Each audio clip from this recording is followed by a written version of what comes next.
دوستو، رمضان کے مہینے کی آمد ہے اور رسول اکرم صلی اللہ علیہ وسلم نے فرمایا کہ اگر میری امت جان لیتی کہ رمضان میں کیا ہے تو وہ تمنا کرتی کہ کاش سارا سال رمضان رہے۔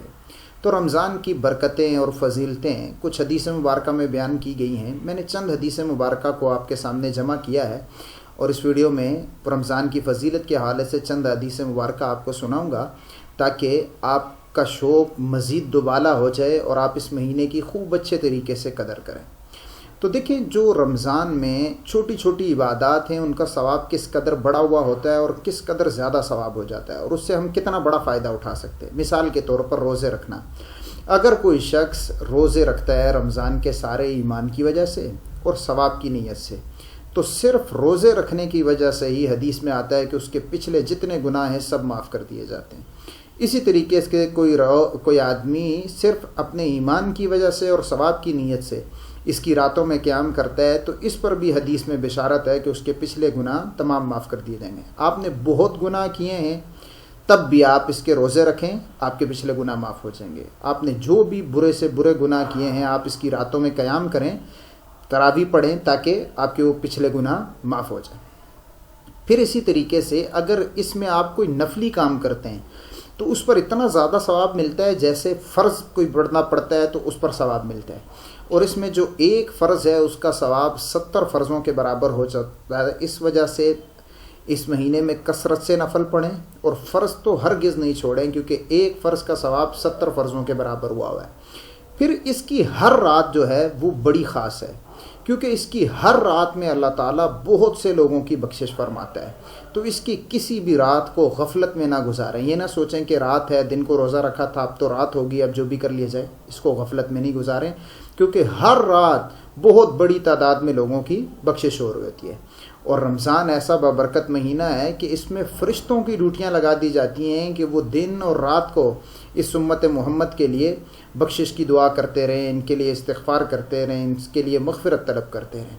تو دوستو، جب فرشتے بھی ہمارے لیے استغفار کر رہے ہوں تو اس وقت ہم جب کوئی دعا مانگیں گے، اپنی بخشش مانگیں گے اللہ سے، تو یقینی سی بات ہے کہ ہمیں بخشش مل جائے گی۔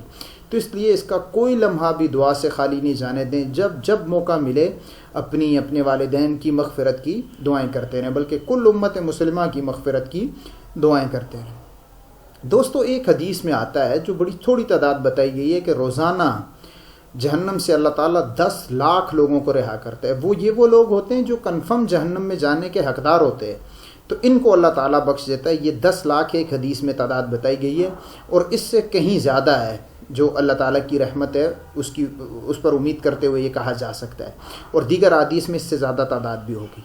اچھا، اس مہینے میں نا کچھ خاص پروٹوکول ہوتے ہیں، یعنی دور سے پتہ چل جاتا ہے کہ آج خاص دن ہے، تو اللہ تعالیٰ اس لیے جہنم کے تمام دروازے بند کر دیتے ہیں کہ میں نے یہاں آج کسی کو اس مہینے میں نہیں جانے دینا، اور اسی طریقے سے جنت کے تمام دروازے کھلوا دیتے ہیں تاکہ لوگوں کو امید رحمت نظر آئے کہ بھئی اگر اس مہینے میں فوت ہوگے تو انشاءاللہ ہماری بخشش ہوگی۔ اور اللہ کی رحمت سے یہی امید ہے کہ جو رمضان کے مہینے میں اللہ تعالیٰ جسے مرنا نصیب کرے گا وہ جنت میں جائے گا، جہنم میں نہیں جائے گا، الا یہ کہ اللہ تعالیٰ اسے نہ چاہتے ہوں کہ وہ جہنم میں جائے۔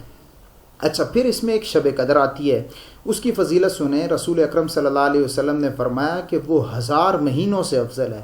تو ممکن ہو تو شب قدر کو ضرور جاگ کر گزاریں، عبادت میں گزاریں، لیکن اگر عبادت میں نہیں بھی گزار سکتے تو کم از کم کوشش کریں کہ ان راتوں میں گناہ نہ کریں، غفلت میں نہ اسے گزاریں، کوئی ایسا کام نہ کریں جو اللہ تعالیٰ کی ناراضگی والا ہو۔ اور دوستو، اس کی آخری رات جسے ہم چاند رات کہتے ہیں وہ اتنی فضیلت والی ہے کہ رسول اکرم صلی اللہ علیہ وسلم نے فرمایا کہ اس دن تمام امت مسلمہ کی بخشش کر دی جاتی ہے۔ تو اس دن کو بالکل غفلت میں، گناہ میں نہ گزاریں، اللہ کی نافرمانی میں نہ گزاریں، تاکہ اگر اس دن بخشش ہو رہی ہو تو آپ کا نام بھی اس میں شامل ہو جائے۔ مجھے امید ہے کہ ویڈیو آپ کو اچھی لگی ہوگی۔ ملیں گے اگلی ویڈیو میں۔ السلام علیکم ورحمۃ اللہ۔